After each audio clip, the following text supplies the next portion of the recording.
Hey guys, this is Mrs. Yeagle again, and this is the second half of Chapter 8. I'm starting on the top of page 105. Lucy is currently interrogating Dorner. I'm afraid you must be mistaken. I never joined the military. I worked for the military, yes, but I wasn't a soldier. I almost call him a liar. If he isn't a soldier, then how could he have heard about a military operation like Zirfal?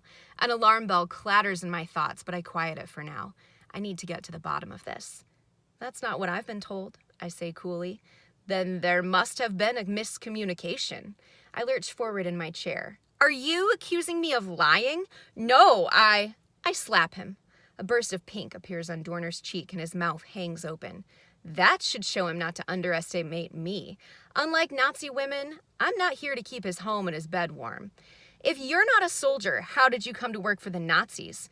When he doesn't answer me straight away, I lift my hand again and I say, "Answer me!" He flinches and says, "Yes, mademoiselle. My university advisor was a member of the Nazi Party. When I told him I needed assistance with funding, he secured a placement for me at Wunderwaffe Laboratory." I've seen that word before. Wunderwaffe. In Harkin's office, stamped on one of the classified files. He never said much about it, just that it was a covert Nazi initiative to create wonder weapons, like missiles and super heavy tanks, although I hadn't heard anything about a laboratory. I ask, "What did you do at this laboratory?" "Research.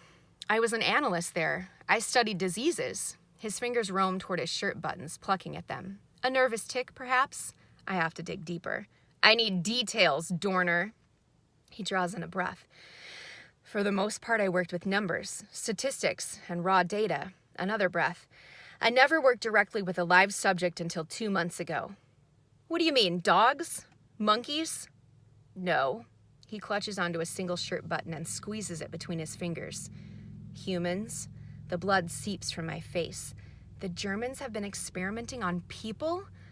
I know I shouldn't be surprised. I've witnessed the Nazis' cruelty with my own eyes, but that doesn't stop the queasiness from rolling through my stomach. I can't let Dorner see how this revelation has affected me, though. So I sit up straight and tuck away my disgust. I need to maintain the upper hand at all times, even if I don't know a lick about pathology and diseases. Those weren't exactly topics the nuns taught us at school. What I can do, however, is lie. "The resistance has heard about these experiments," I tell him, leaning back into my chair. "You have?" There's surprise in his tone.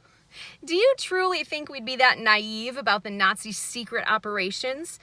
But the laboratory where I worked, it was different from the others. We weren't merely studying diseases." "Then what else were you doing?" "We were undertaking a special mission." His fingers move absently from his button toward his collar. He pulls at it like it's too hot in the attic. The scientists called it Operation Zirfal. I resist the urge to grab his shirt and shake the information right out of him. "I see," I say slowly, trying to keep my cards close to me. "Go on." "If I tell you, I want to discuss my going to England." I decide to humor him. "You've been agreeable so far. We can talk." Because talk is just that. I won't be agreeing to anything. But first, what's Operation Zirfal? It's best to show you.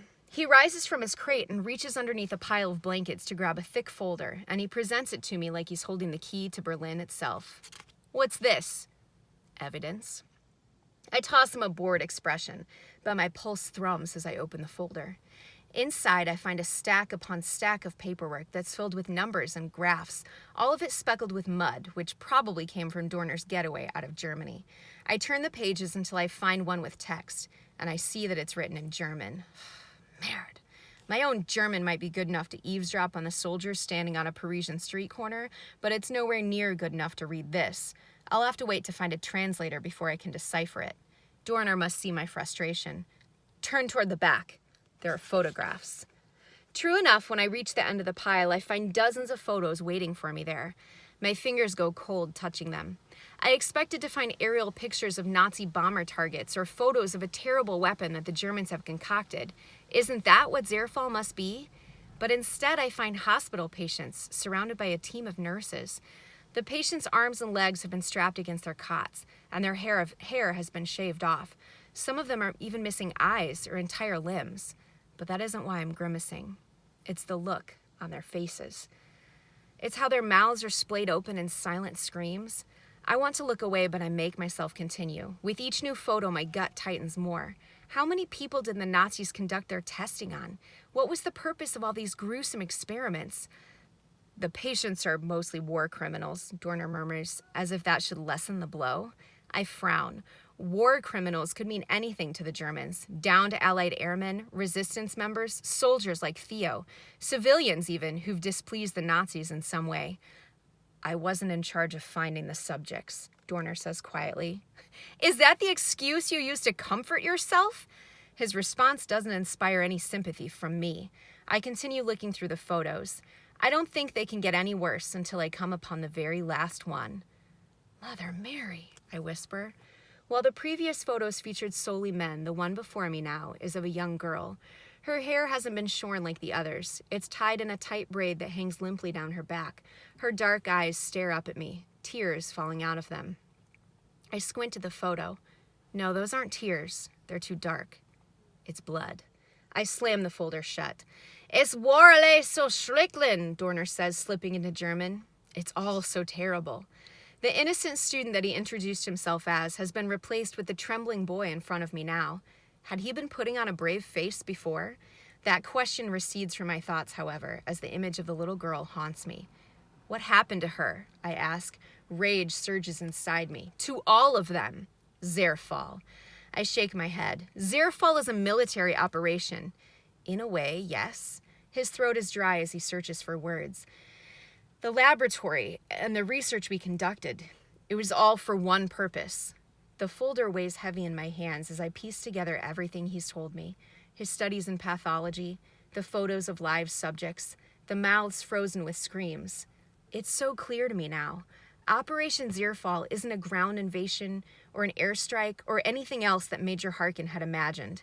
It's much worse than that. Zerfall is a plague.